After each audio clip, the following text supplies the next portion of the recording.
ভুল বক্তৃতা দিয়েছিল।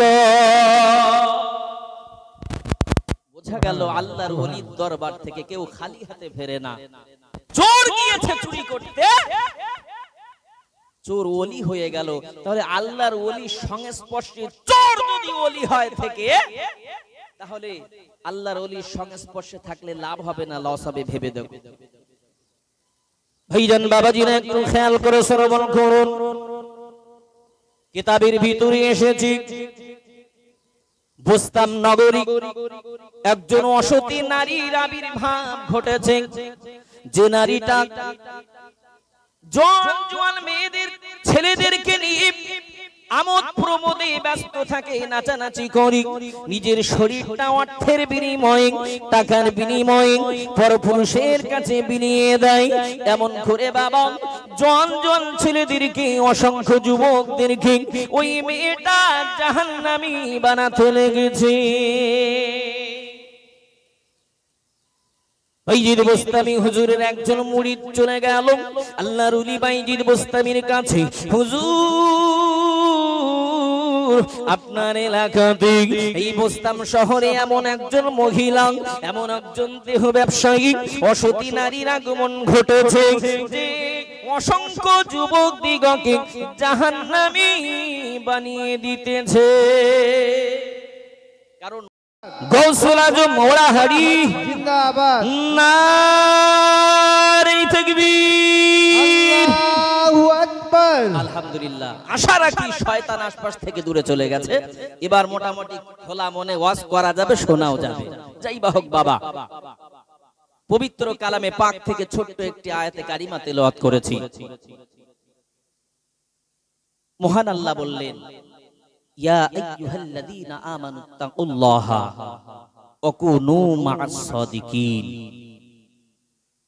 আল্লাহ বললেন, হে ঈমানওয়ালারা, বিশ্বাসী বান্দারা, তোমরা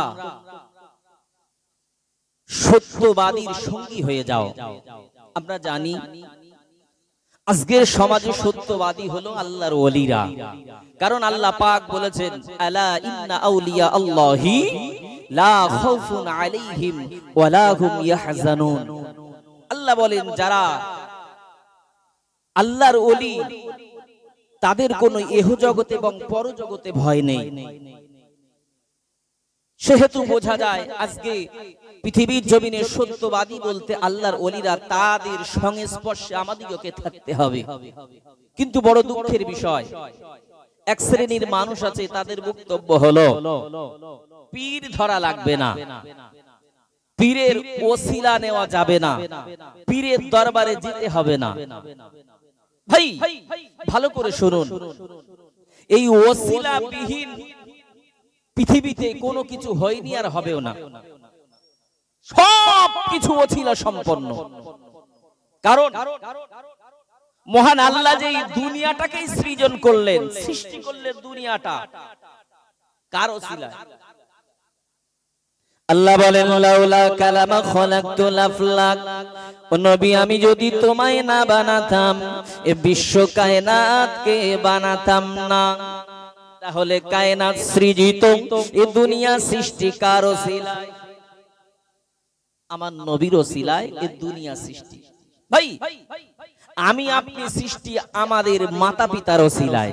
এ কথা ঠিক না ভুল? জি, আমরা শিক্ষা অর্জন করব ওস্তাদের ওসিলায়, আমরা আল্লাহর সান্নিধ্য পাবো, আল্লাহর নৈকট্য হাসিল করব পীরের ওসিলায়। কথা ঠিক নাকি? আমাদের মৃত্যুবরণ হবে আজরাইল ফেরেশতার ওসিলায়। অতএব বোঝা গেল ওসিলা ছাড়া কিছু হয় না। ইতিপূর্বে বলছিলাম, ইবলিস শয়তানকে সেজদা দিতে বলেছিল ফেরেশতাদের, সব ফেরেশতা সেজদা দিল, ইবলিস সেজদা করলো না। ইতিপূর্বে হাজার হাজার বছর ইবলিস সেজদা করেছিল ওসিলা বিহীন সেজদা, ওসিলা বিহীন ইবাদত। কিন্তু ওসিলা সম্পন্ন সেজদা না করার কারণে আজাজিল থেকে ইবলিসে পরিণত হলো। তাহলে ওসিলা ছাড়া কিছু পাওয়া যাবে না। কারণ কুরআন শরীফের ভিতরে আল্লাহ বললেন ইয়া আইয়ুহাল্লাযীনা আমানু লা তুলহিকুম আমওয়ালুকুম ওয়ালা আওলাদুকুম আন যিকরিল্লাহ। আল্লাহ রাব্বুল আলামিন বলেন ইয়া আইয়ুহাল্লাযীনা আমানুত্তাকুল্লাহ, হে ঈমানদার বিশ্বাসী বান্দারা তোমরা আমি আল্লাহকে ভয় করো। আল্লাহ বললেন অবতাগু ইলাইহিল ওয়াসিলা, এবং তোমরা আমি আল্লাহর উদ্দেশ্যে ওসিলা তলব করো। এই যে ওসিলা অনেকে বলে কোরআন হাদিসে নেই। আব্বা মহান আল্লাহ বলেন ইয়া আইয়ুহাল্লাযীনা আমানুত্তাকুল্লাহ ওয়াবতাগু ইলাইহিল ওসিলা ওয়াজাহিদু ফি সাবিলিহি লাআল্লাকুম তুফলিহুন। এই ওসিলা মহান আল্লাহ পাক নিজে বলেছেন বান্দা তোমরা ওসিলা তলব করো সফলতার কামনায়। তাহলে ওসিলা লাগবে বাপ। এই পীরের দরবারে গেলে কি হয়? মেহবুবে সুবহানী কুতুবে রব্বানী বড় পীর আব্দুল কাদের জিলানী হুজুর রাহমাতুল্লাহ আলাইহির জীবনী আপনারা শুনেছেন। তানার দরবারে একটা চোর গিয়েছে, চোর। এখন চোর যখন চুরি করতে গিয়েছে গৌসুল আজম গৌসে পাকের দরবারে, বড় পীরের বাড়িতে যখন ঢুকে পড়েছে, হঠাৎ করে চোর বাহির হবে, চোরের দু চোখ অন্ধ হয়ে গেছে, চোর সব অন্ধকার দেখছে আর বাইরে বাহির হতে পারলো না। ভাইজান আমার আব্বা জানেনা, খেয়াল করে শ্রবণ করো। চোর যখন ঘরের ভিতরে অন্ধ হয়ে গেল, ঘর থেকে বাহির হতে পারে না, যেদিকে তাকাই শুধু অন্ধকার অন্ধকার। চোর বড় প্রেশান, টেনশন, আহারি কি হবে এখন কি হবে। ভাইজান বাবাজিরা, চোর নিরুপায় হয়ে ঘরের এক কোণায় বসে গেল। কিতাবের ভিতরে এসেছে ঘরের ভিতরে একটা চ্যাটাই ছিল, ওই চ্যাটাইটা মুড়ি দিয়ে ওই চোর চুপটি মেরে বসে আছে।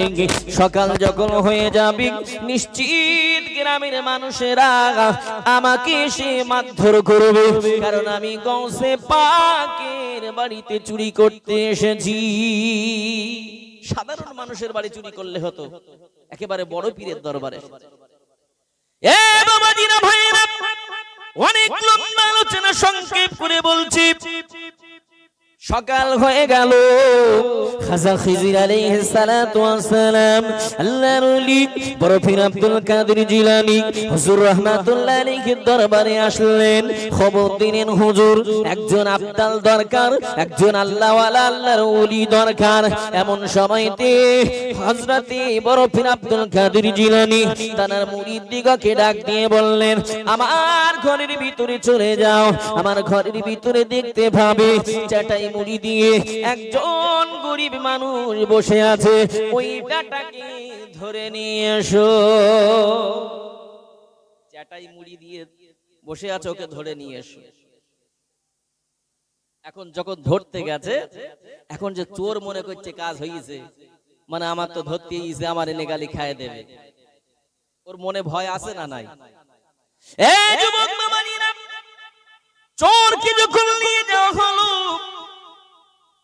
মেহবুবে সুবহানী কুতুবে রব্বানী বড় পীর আব্দুল কাদের জিলানী হুজুর রাহমাতুল্লাহ আলাইহি তানার সম্মুখে যখন দাঁড়িয়েছে, ওই চোর ঠক ঠক ঠক ঠক ঠক ঠক করে কাঁপে। এমন সময় বড় পীর আব্দুল কাদের জিলানী হুজুর রাহমাতুল্লাহ আলাইহি তার দিকে দৃষ্টি নিক্ষেপ করেছে। এমন নজর কিতাবের ভিতরে এসেছে, এমন ইত্তেহাদি নজর। আল্লাহ পাক আল্লাহ তাআলা তার মেহবুব বান্দা আল্লাহর ওলিদেরকে বিশেষ বিশেষ আউলিয়া দিগকে পাওয়ার দিয়ে নজর দিয়েছে, এমন ইত্তেহাদি তাআজ্জু দিয়েছে, এমন নজর দিয়েছে, সঙ্গে সঙ্গে ওই চোরটা আল্লাহর ওলি বনে গেছে। কি নজর দিয়েছে বাবা! গৌসে জামা শাহ আব্দুল আজিজ খুলনাবী হুজুর রাহমাতুল্লাহ আলাইহির জীবনী আপনারা শুনেছেন। কারণ এ মোংলাটির মানুষ গৌসে জামার আশিক, গৌসে জামার ভক্ত। গৌসে জামা যখন পড়াশোনা করে তিনি যখন বাড়িতে আসলেন, মসজিদে জুম্মার নামাজ পড়তে গিয়েছেন, সবাই বলছে যে আব্দুল আজিজ তুমি কেমন মৌলবী হয়েছে, একটু ওয়াজ করো। এখন খুলনবী হুজুর রাহমাতুল্লাহ আলাইহি তানার একজন সঙ্গী ছিল যার নাম ছিল সেফাতুল্লাহ। সে নিরক্ষর, লেখাপড়া জানতো না। এখন সেই জুমার দিনে খুলনবী হুজুর বলছে, সেফাতুল্লাহ তুমি তো আমার সঙ্গে অনেকদিন কাটিয়েছো, তা তুমি একটু ওয়াজ করো। তা মসজিদের মুসল্লিরা বলছে আব্দুল আজিজ বোধহয় পাগল হয়ে গেছে, সবাই আমরা জানি ও মূর্খ, কিছু পড়তে জানে না, লিখতে জানে না, ও কি ওয়াজ করবে। ভাইজান বাবাজিরা খেয়াল করে শ্রবণ করুন। সেফাতুল্লাহ চিন্তিত হয়ে গেল, কিভাবে আমি ওয়াজ করব আমি জানি না। এমন সময় সেফাতুল্লাহ হুজুরের অর্ডার পাওয়ার সাথে সাথে দাঁড়িয়ে গেল। সেফাতুল্লাহর ভিতরে ভাবান্তর সৃষ্টি হলো, সেফাতুল্লাহর গাটা যেন ঝাড়া মেরে উঠলো। এমন সময় সেফাতুল্লাহ শুরু করে দিল বক্তৃতা শুরু করে দিল। কোরআন হাদিস থেকে নির্ভুল অনর্গল বক্তৃতা দিয়ে গেল। সবাই অবাক হয়ে গেল, সবাই বুঝে নিল আব্দুল আজিজ কোন সাধারণ মাওলানা নয়। আব্দুল আজিজ খুলনবী সেফাতুল্লাহর দিকে ইত্তেহাদু তাআজ্জু দিয়েছে। ওই ইত্তেহাদু এমনি করে নজর দিয়েছে, দৃষ্টি দিয়েছে যে ইত্তেহাদু তাআজ্জু বাবা বড় পীর আব্দুল কাদের জিলানী ওই চোটটার দিকে নিক্ষেপ করেছিল।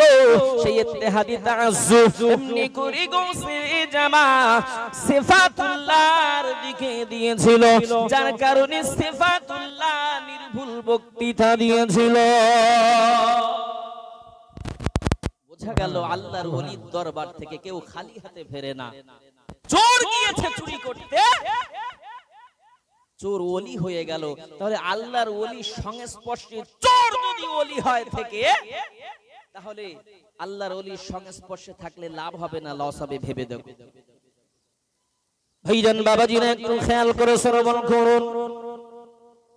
কিতাবের ভিতরে এসেছি বুস্তাম নগরী একজন অসতী নারীর আবির্ভাব ঘটেছে। যে নারীটা জোয়ান মেয়েদের ছেলেদেরকে নিয়ে আমোদ প্রমোদে ব্যস্ত থাকে, নাচানাচি করি, নিজের শরীরটা অর্থের বিনিময়ে, টাকার বিনিময়ে পরপুরুষের কাছে বিলিয়ে দেয়। এমন করে বাবা জন ছেলেদেরকে, অসংখ্য যুবকদেরকে ওই মেয়েটা জাহান্নামী বানাতে লেগেছে। বাইজিদ বোস্তামি হুজুরের একজন মুরিদ চলে গেল আল্লাহর ওলি বাইজিদ বোস্তামির কাছে, হুজুর আপনার এলাকাতে এই বোস্তাম শহরে এমন একজন মহিলা, এমন একজন দেহ ব্যবসায়ী অসতী নারীর আগমন ঘটেছে যে অসংখ্য যুবক দিগকে জাহান্নামী বানিয়ে দিতেছে।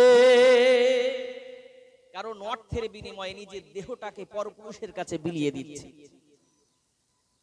বাইজিদ বোস্তামি বলছে, বাবা ঠিকানাটা বলো কোথায়। বাইজিদ বোস্তামি যখন শুনে নিল ঠিকানাটা, বাইজিদ বোস্তামি একটা নামাজের মুসাল্লা, যায় নামাজ আর একটা লোটা নিয়ে বেরিয়ে পড়লো। টুক টুক টুক টুক করে বাবা বাইজিদ বোস্তামি নামাজের একটা মুসাল্লা আর একটা বোতনা নিয়ে বেরিয়ে গেল। ও ভাইজান বাবাজিরা, বাইজিদ বোস্তামি হুজুর ওই মহিলার ঘরের দরজায় চলে গেল। ওই ঘরের দরজার বারান্দাতে বাইজিদ বোস্তামি নামাজের মুসাল্লাটাকে বিছিয়ে দিয়ে লোটাটাকে পাশে রেখে হুজুর নফল নামাজে দাঁড়িয়ে গেল। লম্পটেরা যুবকেরা যখন আসতেছি ওই মহিলার কাছে, যেই নামাত্র এসে বাইজিদ বোস্তামি হুজুরকে দেখে সবাই মাথা নিচু করে পালিয়ে চলে যায়। হুজুরকে দেখার সাথে সাথে সব লুকিয়ে লুকিয়ে চলে যাচ্ছে। আবার সন্ধ্যা হলো, কোন মানুষ সেখানে দাঁড়ালো না। আস্তে আস্তে রাত হতেছে। অন্যদিন হুড়ুহুড়ি লেগে যায়, যুবকদের বলে আমি আগে যাব, বলে আমি আগে যাব, আর মেয়েটা নাচানাচি করে, নিজের দেহ বিলিয়ে দেয় টাকার বিনিময়ে। আর অনেক রাত হয়ে গেল, মেয়েটা দেখছে বাড়ির বাইরে আজকে কোনো শব্দ নেই, দরজায় কেউ করাঘাত করলো না। বিষয়টা রাত যখন গভীর হলো, ওই মেয়েটা দরজাটা খুলে দিল। ভাইজান আমার কি বলবো, মেয়েটা যখন দরজা খুললো, মেয়েটা অবাক হয়ে গেল। না না না না না না, আজ তো কোনো যুবক নাই, আজ তো কোনো লম্পট আমার বাড়ির বাইরে নাই। ওই মেয়েটা দেখে একজন ফকির মানুষ নামাজের পাটিতে বসে বসে আল্লাহ আল্লাহ করি। মেয়েটা বলছে, আয় ফকির বাবা, তোমার এখানে কি? এখানে তো তোমার কাজ না। ফকির বাবা বাইজিদ বোস্তামি বলে, ওগো আল্লাহর বান্দি, আমি জানি আমার কাজ এখানে নয়, তবে আল্লাহর বান্দি শোনো, তুমি প্রতি রাতে কত উপার্জন করো? ওই মেয়েটা যখন টাকার অ্যামাউন্টটা দিয়ে দিল, বলে দিল যে আমার একটি রাতের মূল্য এত। হযরতে বাইজিদ বোস্তামি হুজুর নামাজের মুসাল্লাটার একটা কানা উঠিয়ে নামাজের মুসাল্লার তলা থেকে অত টাকা দিয়ে ওই মহিলাটাকে দিয়ে দিল। চিৎকার দিয়ে বলুন সুবহানাল্লাহ, সুবহানাল্লাহ, সুবহানাল্লাহ। আচ্ছা আব্বা, বাইজিদ বোস্তামি হুজুর কি নিয়ে গিয়েছিল ওখানে? টাকা নিয়ে গিয়েছিল? নিয়ে গিয়েছিল দুটি জিনিস, এক নামাজের মুসাল্লা, আর একটা হলো লোটা, একটা বদনা। টাকা নিয়ে যায়, কিন্তু টাকা পেল কোথা থেকে? জি, আল্লাহর ওলিদের জায়নামাজের নিচে জামানার ধন দৌলত ভর্তি থাকে। চিৎকার দিয়ে বলুন সুবহানাল্লাহ, সুবহানাল্লাহ, সুবহানাল্লাহ। আব্বা, ওয়াইস করনির নাম আপনারা শুনেছেন? ওয়াইস করনি, যে ওয়াইস করনি রাসূলুল্লাহর মহব্বতে নিজের দাঁতগুলো শহীদ করে দিয়েছিল। কারণ উহুদের জমিনে, উহুদের প্রান্তরে বেঈমানেরা যখন আমার আপনার নবীর দুটি দাঁত শহীদ করে দিয়েছিল, ওয়াইস করনি যখন জানলো আমার আপনার নবীর দুটি দাঁত মোবারক শহীদ হয়েছে, হযরতে ওয়াইস করনি একটা পাথর নিয়ে নিজের দুটি দাঁত ভেঙে ফেলল। আবার যখন দুটি দাঁত ভাঙা হয়ে গেছে, চিন্তা করে ওয়াইস দাঁত দুটো হাতে নিয়ে, না না না না না, আমার নবীজি এই দাঁত দুটো তো না ভাঙতেও পারে, আমার নবী তো অন্য দাঁত ভাঙতে পারে। এই চিন্তা করে আবার পাথরটা তুলে বাবা আবার দুটি দাঁত ভেঙে দিয়েছে। বন্ধু আবার চিন্তা করে, না না না, এ দাঁত দুটো তো আমার নবীর না ভাঙতেও পারে, অন্য দাঁত ভাঙতে পারে। এমনি ভাবে চিন্তা করে করি হযরতে ওয়াইস করনি আমার নবীকে এত ভালোবেসেছি, মুখের সমুদয় দাঁতগুলো নবীর প্রেমে ভেঙে দিয়েছিল। নবীর প্রেমে পাগল যারা প্রেম খেলা খেলি, নবীর প্রেমে ওয়াইস করনি দন্ত দেয় ফেলে। নবীর প্রেমে পাগল যারা প্রেম খেলা খেলে। পাগল ছিলেন আবু বকর, প্রেম দরিয়ায় দিলেন সাঁতার। পাগল ছিলেন আবু বকর, প্রেম দরিয়ায় দিলেন সাঁতার। হাসর মিজান পাড়ি দিবে, হাসর মিজান পাড়ি দিবে সেই প্রেমের বলে। নবীর প্রেমের পাগল যারা প্রেম খেলা খেলে, হায় রে নবীর প্রেমের পাগল যারা প্রেম খেলা খেলে। হানজালা পাগল ছিল, নবীর প্রেমে জীবন দিল। হানজালা পাগল ছিল, নবীর প্রেমে জীবন দিল। গোসল করাইলো তাকে, গোসল করাইলো তাকে ফেরেশতার দলে। নবীর প্রেমের পাগল যারা প্রেম খেলা খেলে চিৎকার দিয়ে বলুন সুবহানাল্লাহ। এ বাবাজিরা ভাইরা ওয়াইজ করনি আমার নবীকে এত মোহাব্বত করেছিল, এত প্যার করেছিল, ভালোবেসেছিল। আমার নবীর মোহাব্বতে নিজের মুখের দাঁতগুলো ভেঙে ফেলেছিল। আমার নবী আপনার নবী ওয়াইজের প্রেমটাকে এত পছন্দ করেছিল বাবা। আমার নবী আপনার নবীর যখন ইন্তেকাল হয়ে যাবে, আমার নবী যখন বিদায় নেবে, সবাই চিন্তা করি আমার নবীর জুব্বা মোবারকটা আমি নেব। হাসান হোসেন ভাবে না না না না, আমার নবীর জুব্বাটা আমি পাবো। হযরতে আবু বকর ভাবে না না না, আমার নবীর জুব্বা মোবারকটা আমি পাবো। এমনি করে বাবা হযরতে আলী ভাবি, ওসমান ভাবি, ওমরে ফারুক ভাবি যে আমার নবীর জুব্বা মোবারকটা বুঝি আমি পাবো। সবাই দাবিদার যে আমি হয়তো পাবো, আমার নবী হয়তো আমাকে দেবে রাসূলের জুব্বাটা। সবার চিন্তার অবসান ঘটিয়ে আমার নবী আপনার নবী বললেন, সাহাবারা শোনো, আমার ইন্তেকালের পরে আমার এই জুব্বা মোবারকটা তোমরা চলে যাবে করণ নগরী। ওই করণে গিয়ে একটা মানুষ দেখতে পাবে যার নাম হবে ওয়াইস করণী, আর তার ডান হাতে একটা সাদা দাগ থাকবে। ওই ওয়াইস করণীকে আমার জুব্বা মোবারকটা দিয়ে দেবে। অনেক ঘটনা বাবা, আমি ওদিকে যাব না, শুধু একটুখানি বলবো।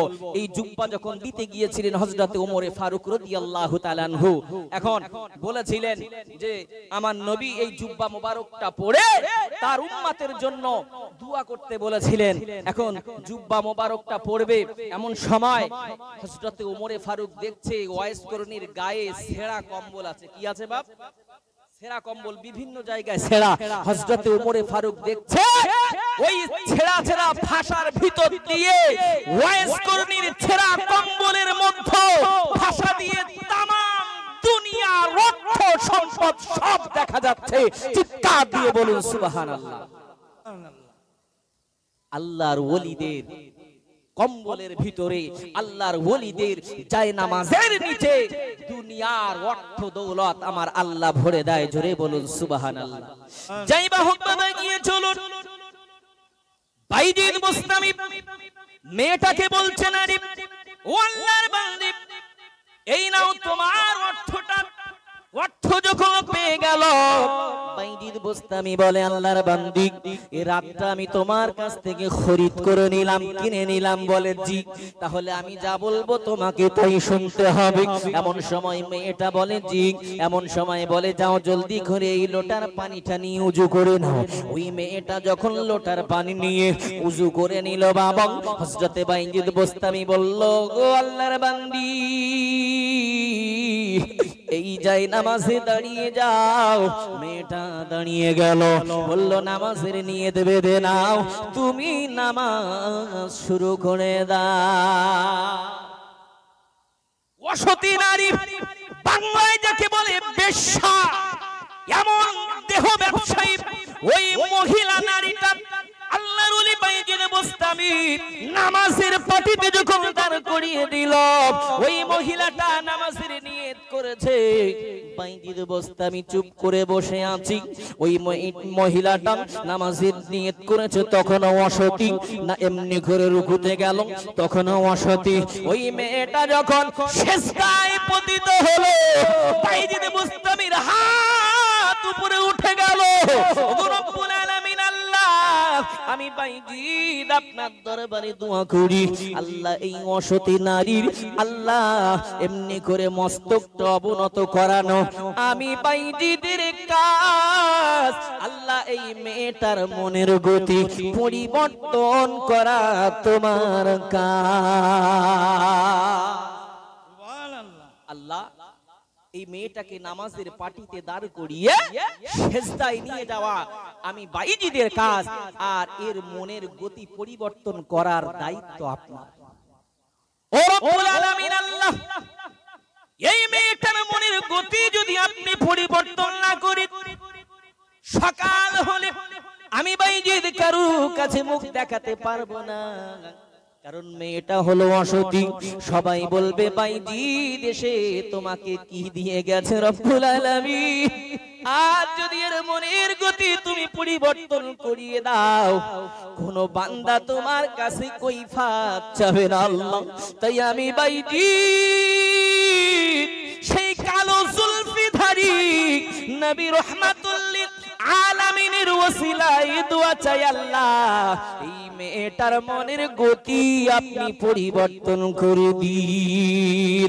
আমার আল্লাহ বাইজির মুস্তাফির দোয়াটা কবুল করে নিয়ে ওই মেয়েটাকে সিজদার হালাতে একজন ওলি বানিয়ে দিল।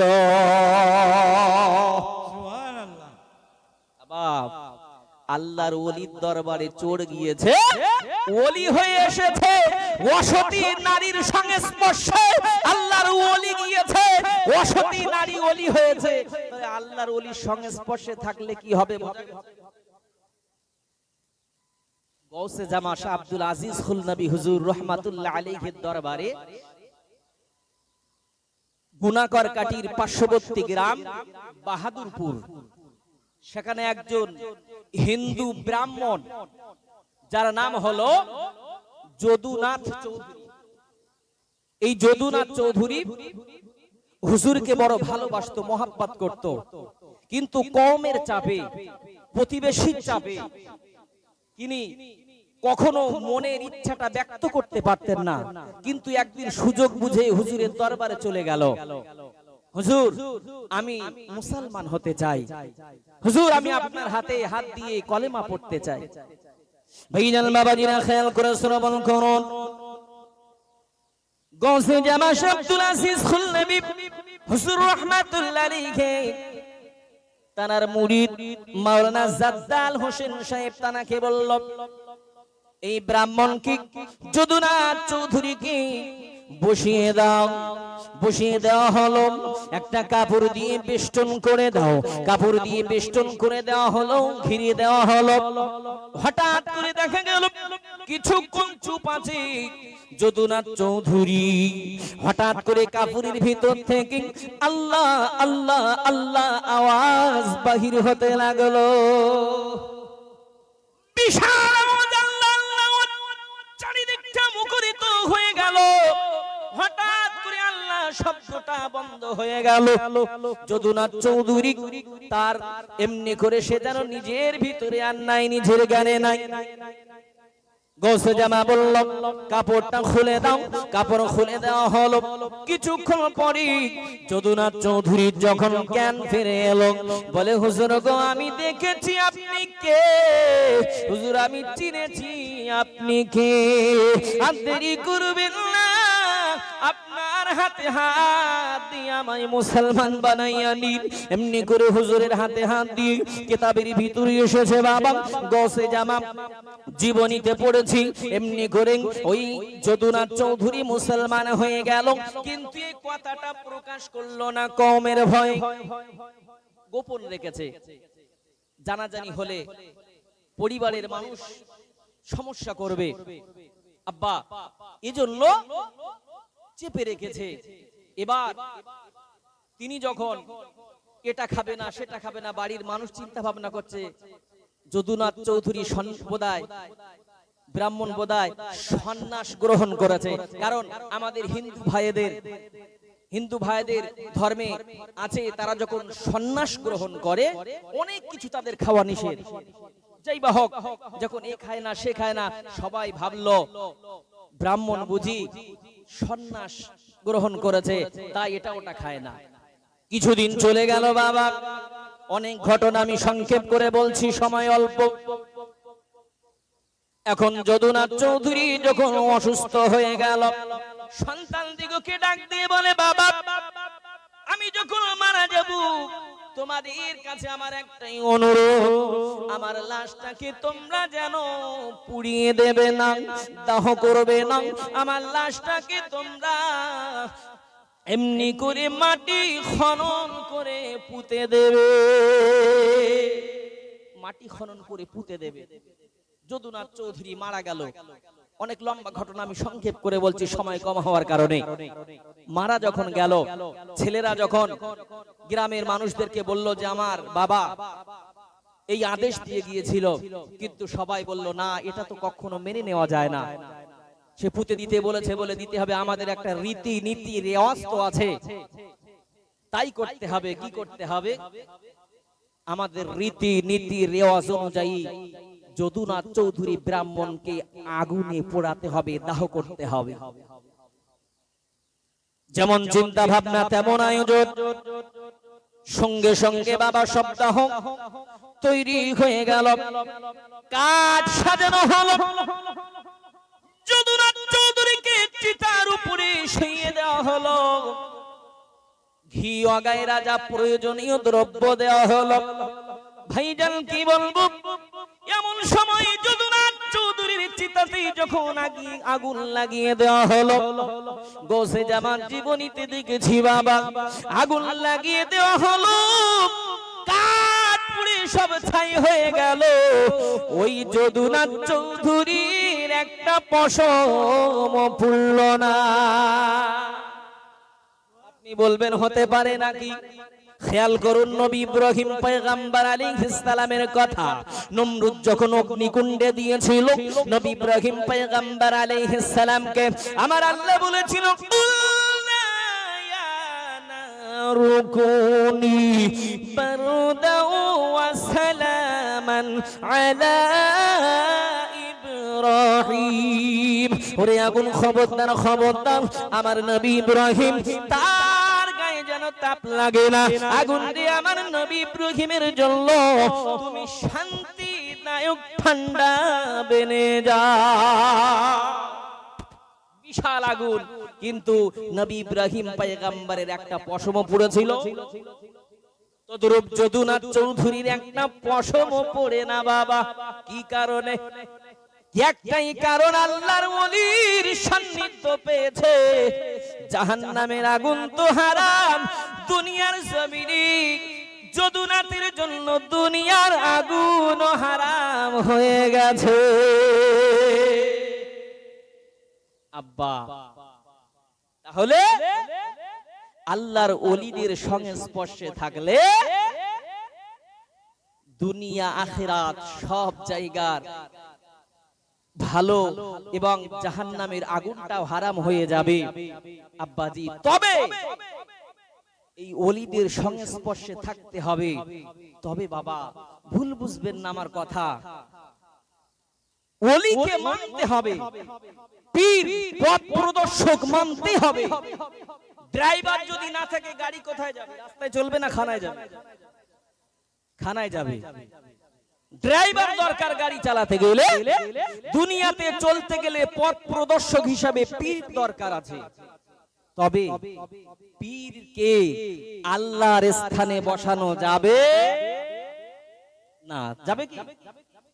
জি, অনেক জায়গায় অনেক মানুষ আছে পীরকে আল্লাহর স্থানে বসিয়ে দিচ্ছে, যেটাকে বলা হয় শিরক। আরে শিরকের গুনাহ কখনো মাপ হবে?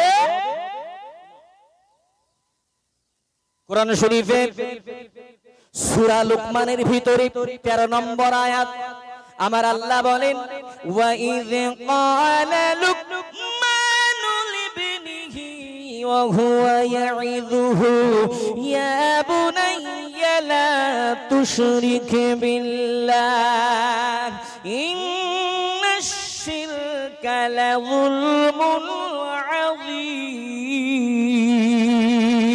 চিৎকার দিয়ে বলুন আল্লাহু আকবার।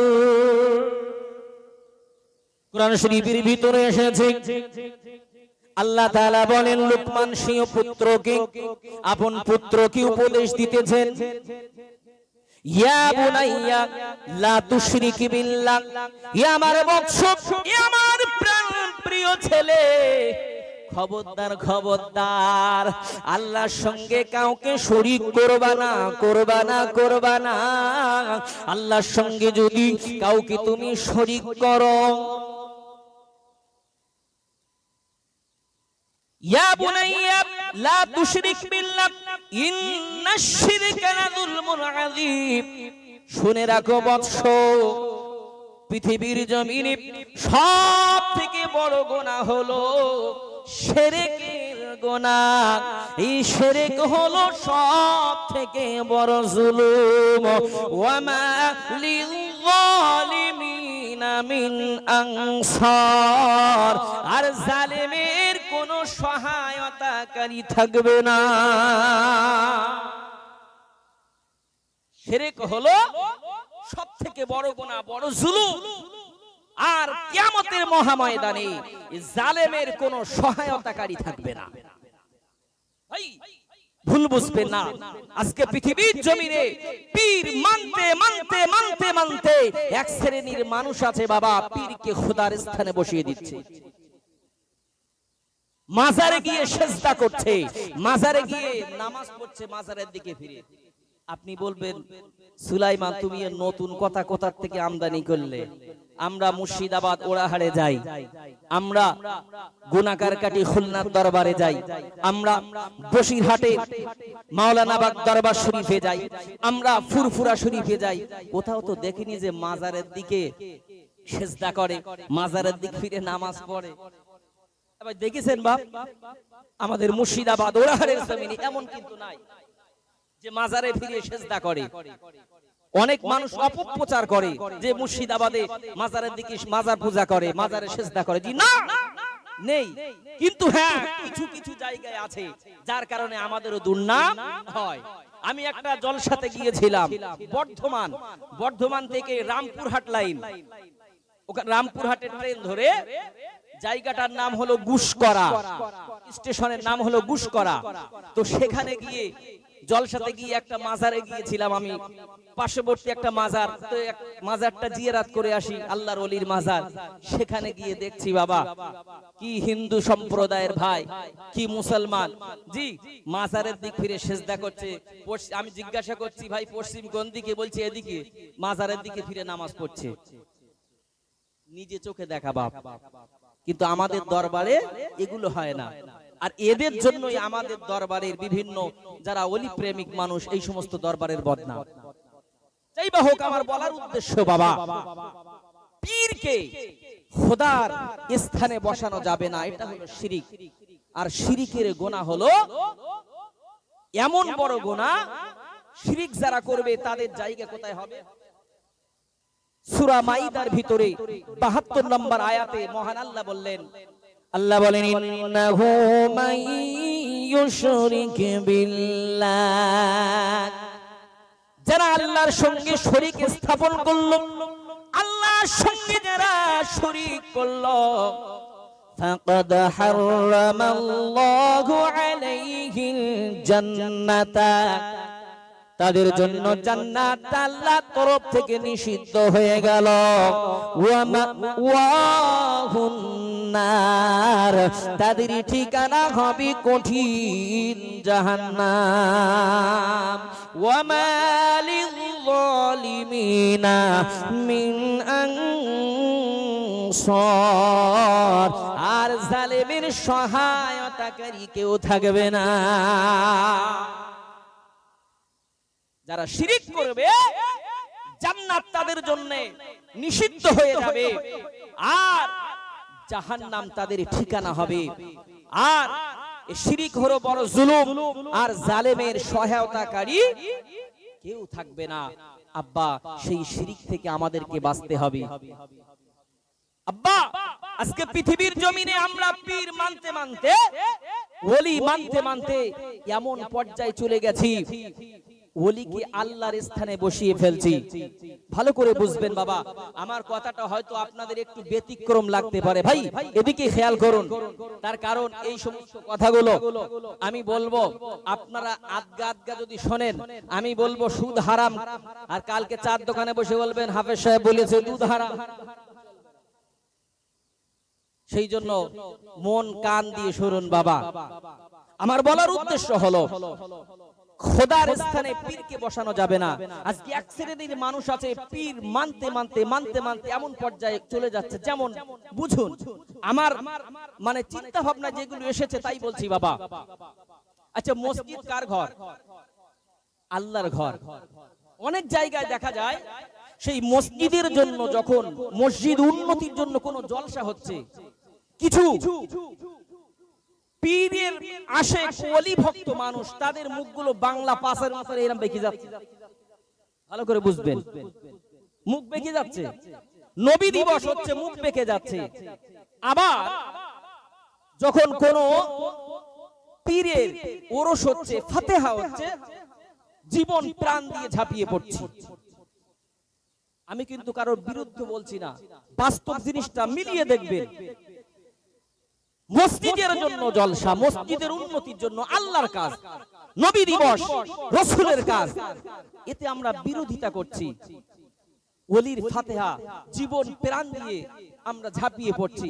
আচ্ছা, এতে আমার ব্যক্তিগত মনে হলো যেন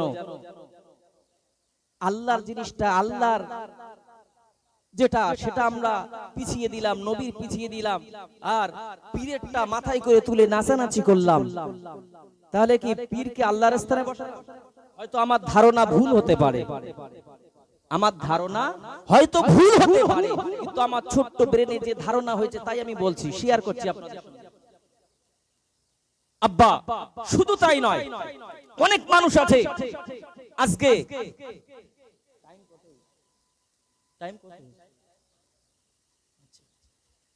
এখনই ছেড়ে দেব আমি। অনেক মানুষ আছে পিতা মাতাকে খেতে দেয় না, পিতা মাতাকে লাথি মারছে, সংসার থেকে বাহির করে দিচ্ছে।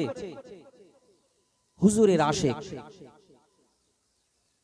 আব্বা মদ খেয়ে বেড়াচ্ছে, লটারি কেটে বেড়াচ্ছে, জুয়া খেলে বেড়াচ্ছে, সুদ খেয়ে বেড়াচ্ছে, কোনো অসুবিধা নাই।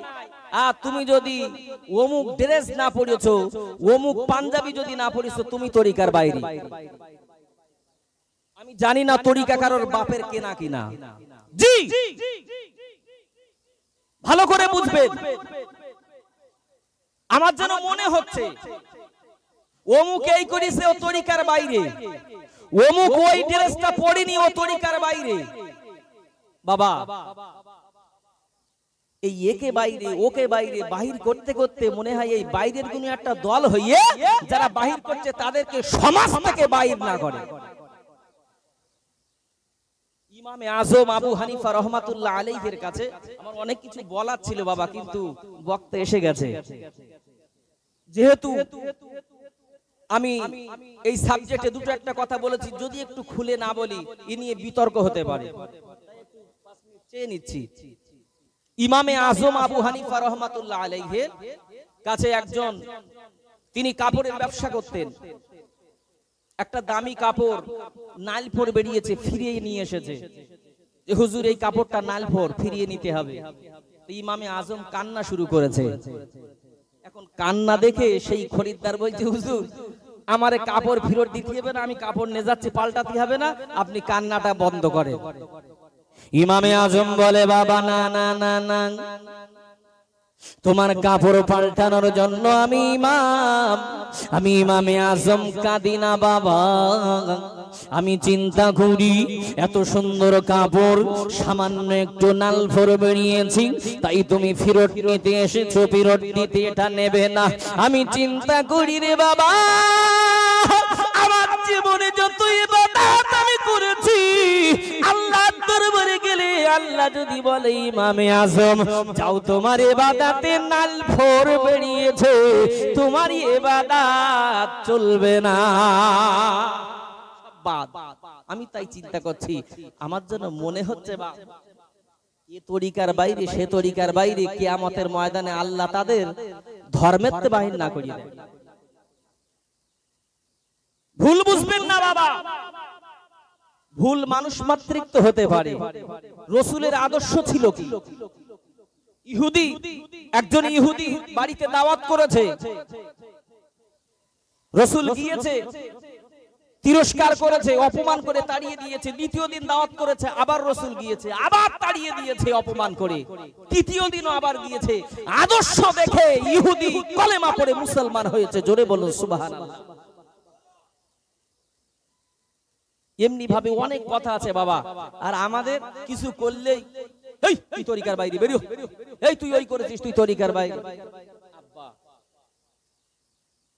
যারা মদ খেয়ে বেড়াচ্ছে, সুদ খেয়ে বেড়াচ্ছে, জিনা করে বেড়াচ্ছে, পরে দোট ঠেলছে, সুদ খাচ্ছে, লটারি কাটছে, এতে অসুবিধা নাই, সব ঠিক আছে।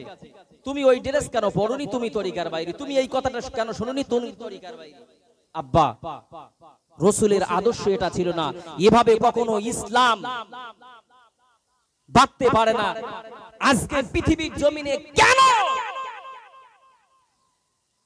মসজিদ ভেঙে মন্দির হচ্ছে, কেন মুসলমান মার খাচ্ছে? এই আমাদের মতো কিছু মাথা শুকনো যাই বা হোক বাবা, বলার অনেক ছিল কথা, কিন্তু হুজুর এসে গেছেন, হুজুরকে বসিয়ে বলা বিয়াদবি।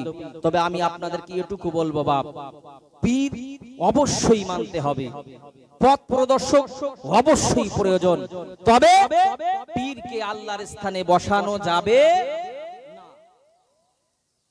কখনোই। পীরকে আল্লাহর স্থানে বসানো যাবে না। পীরকে পীর হিসাবে মানতে হবে, মা বাপকে খেদমত করতে হবে।